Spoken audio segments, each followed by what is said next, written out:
अर्पित रायबरेली की एक कॉलोनी में रहता था। उसके घर में थी उसकी पत्नी गीता और जवान बेटी मायशा।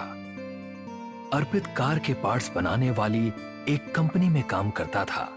5:30 बजे वो नाश्ता करने बैठता। दरवाजे से न्यूज़पेपर उठा लाओ। मैंने दरवाजा खोलकर देखा था, न्यूज़पेपर अभी नहीं आया है। मैंने सुनील को 50 बार कहा है कि हर हालत में न्यूज़पेपर 5 बजे तक आ जाना चाहिए, लेकिन उसकी समझ में ही नहीं आता। मैं उससे न्यूज़पेपर बंद करा के किसी और से डलवाना शुरू करूंगा।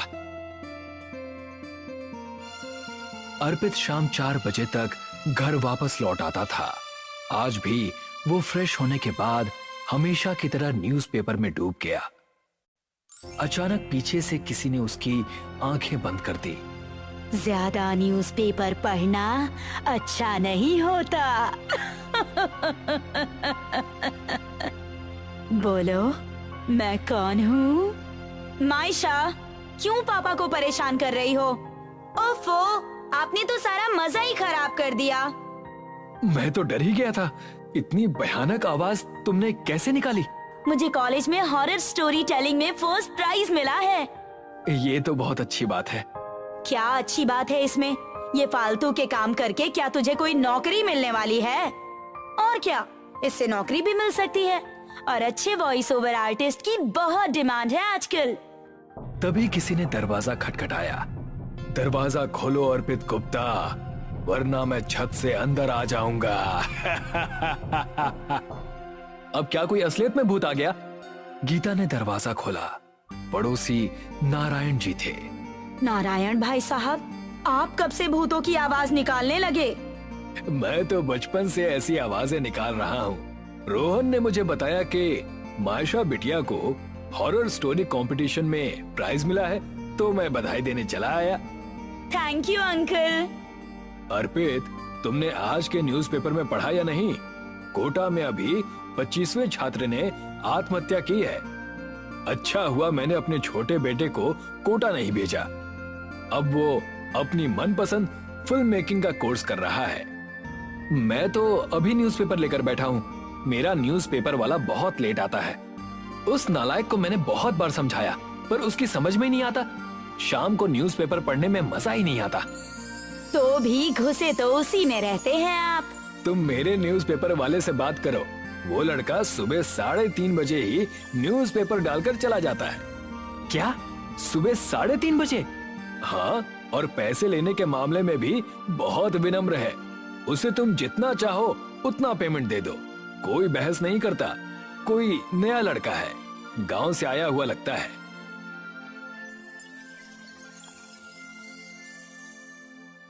अगले दिन अर्पित रात में 3 बजे उठकर सड़क पर खड़ा हो गया और न्यूज़पेपर वाले का इंतजार करने लगा। अचानक हवाएं तेज हो गईं, आंधी जैसी चलने लगी। लगता है मौसम खराब होने वाला है। हवा में उड़ते हुए एक न्यूज़पेपर अर्पित की तरफ आया। न्यूज़पेपर ने अर्पित के चेहरे को पूरा लपेट लिया। अर्पित का दम घुटने लगा। तभी किसी ने न्यूज़पेपर को अर्पित के चेहरे से हटाया। सामने एक लड़का खड़ा था। क्या आपको ही न्यूज़पेपर चाहिए? नारायण अंकल ने बताया था। हाँ, मुझे ही चाहिए। ये लो, एडवांस में 500 रुपए। इसकी जरूरत नहीं है, आप महीना होने पर पैसे दे देना। तुम इतनी जल्दी न्यूज़पेपर डाल रहे हो, इसीलिए इन पैसों को रख लो। अगले दिन से रोजाना 3:30 बजे न्यूज़पेपर अर्पित के दरवाजे पर आ जाता। अर्पित बहुत खुश था। अब वो न्यूज़पेपर पढ़ने के बाद ऑफिस जाता। लेकिन मामला तब कुछ अजीब सा हो गया जब न्यूज़पेपर धीरे धीरे रात में और पहले आने लगा। पहले 3 बजे, फिर 2 बजे और फिर रात के 1 बजे न्यूज़पेपर दरवाजे पर जोर की आवाज से गिरता। रात के 1 बज रहे हैं। इतनी रात को ये लड़का न्यूज़पेपर कैसे डाल जाता है? क्या ये रात में सोता नहीं होगा? ये इतनी जोर से दरवाजे पर न्यूज़पेपर मारता है कि मेरी तो नींद ही टूट जाती है। आप इससे कहिए ना कि 4 बजे के बाद न्यूज़पेपर डाला करे। अगले दिन जब 1 बजे न्यूज़पेपर की आवाज आई तो अर्पित तुरंत दरवाजा खोलकर बाहर गया, लेकिन बाहर गली में कोई नहीं था। अर्पित ने उसके अगले दिन भी यही किया, लेकिन फिर भी वो लड़का नहीं दिखा। ये लड़का इतनी जल्दी गायब कैसे हो जाता है, कुछ समझ में नहीं आ रहा। आपने उसका मोबाइल नंबर नहीं लिया? नहीं, नंबर लेना तो मैं भूल गया। अरे इस लड़के ने नींद खराब कर रखी है। कल से मैं रात को दरवाजे के बाहर ही बैठूंगी। आप सो जाना, क्योंकि आपको तो ऑफिस जाने के लिए सुबह जल्दी उठना होगा, हैं?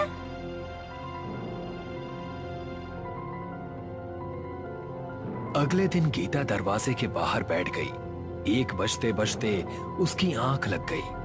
अचानक न्यूज़पेपर तड़ाक से गीता के मुंह पर आकर लगा, तब वो घबरा कर उठ बैठी। उसने देखा गली में एक शैतान हंस रहा है। गीता तुरंत भागकर अर्पित को जगाने गई। उठिए, 1 मिनट बाहर चलिए। अर्पित और गीता जब बाहर पहुंचे तो बाहर कोई नहीं था। वो शैतान यही था। कोई शैतान नहीं होगा, मुझे लगता है वो लड़का शरारती है। उसने मुखौटा पहनकर तुम्हें डरा दिया होगा। नहीं, वो मुखौटा नहीं था। आप नारायण जी से बात कीजिए।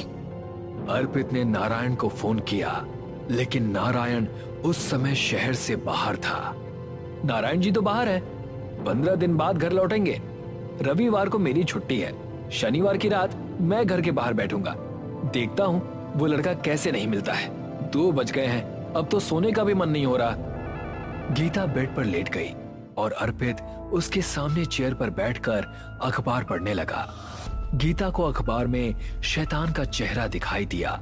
शैतान के हाथ अखबार से बाहर निकले और उसने गीता के पैर पकड़ लिए। गीता चीख पड़ी, क्या हुआ? अखबार में शैतान था, उसके हाथ बाहर निकले थे। तुम्हारा दिमाग खराब हो गया है? मैं यहीं बैठा हूँ। मुझे शैतान, तुम्हारी नींद ठीक से पूरी नहीं हो पा रही है, इसीलिए इस तरह के वहम तुम्हारे दिमाग में पैदा हो रहे हैं। तुम उस अखबार वाले को दिमाग से निकाल दो, मैं उसे देख लूंगा। अगले दिन शाम को अर्पित ने एक सीसीटीवी कैमरा अपने दरवाजे पर लगवा दिया। कैमरे का फोकस गली में था, जहां से न्यूज़पेपर वाले न्यूज़पेपर फेंकते थे। अगले दिन ऑफिस जाने से पहले अर्पित ने सीसीटीवी फुटेज चेक की। वीडियो में बिना सिर का एक धड़ अखबार डाल कर गया। देखिए, ऐसा दृश्य कभी आपने देखा है क्या? लेकिन ये शैतान तो नहीं है। शैतान नहीं है, लेकिन इसका सिर कहाँ गायब है? आप अकेले बाहर उस लड़के से बात करने मत जाइएगा। नारायण जी को आने दीजिए। उधर अर्पित की बेटी मायशा अपने रूम में हॉरर स्टोरी टेलिंग की रिहर्सल कर रही थी।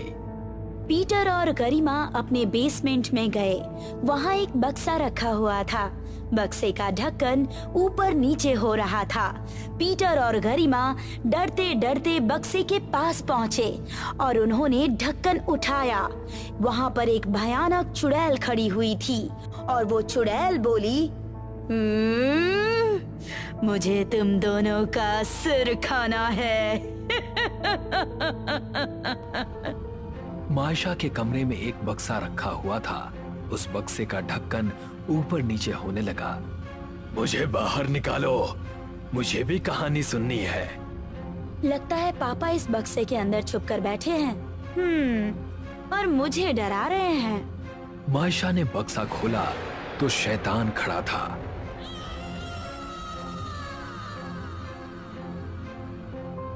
मायशा ने बक्से का ढक्कन गिरा दिया और बाहर भागी। पापा, मेरे कमरे में भूत है, जल्दी चलिए। अर्पित मायशा के साथ कमरे में गया। बक्से में अखबारों का ढेर था। क्या ये अखबार तुमने इकट्ठे किए हैं? हाँ, दरअसल मैं अपनी कहानियाँ अखबार से निकलने वाले घटनाओं से ही बनाती हूँ। इन अखबारों को यहाँ से हटा दो। अखबार वाला लड़का कुछ गड़बड़ कर रहा है। कुछ दिन हमें सावधान रहना होगा। अर्पित और गीता ने कुछ दिन न्यूज़पेपर उठाए ही नहीं। न्यूज़पेपर 1 बजे ही दरवाजे पर आता रहा, लेकिन एक रात अर्पित और गीता को उठना ही पड़ा, क्योंकि उस रात लगातार दरवाजे पर न्यूज़पेपर लगने की आवाजें आ रही थी, जैसे एक नहीं कई सारे न्यूज़पेपर फेंके जा रहे हो। ये क्या हो रहा है? अब तो मुझे बाहर जाना ही होगा। आप ये लाठी ले जाओ, इससे भूत का सिर तोड़ देना। अर्पित लाठी लेकर रोड पर गया, लेकिन शैतान तेजी से भाग गया।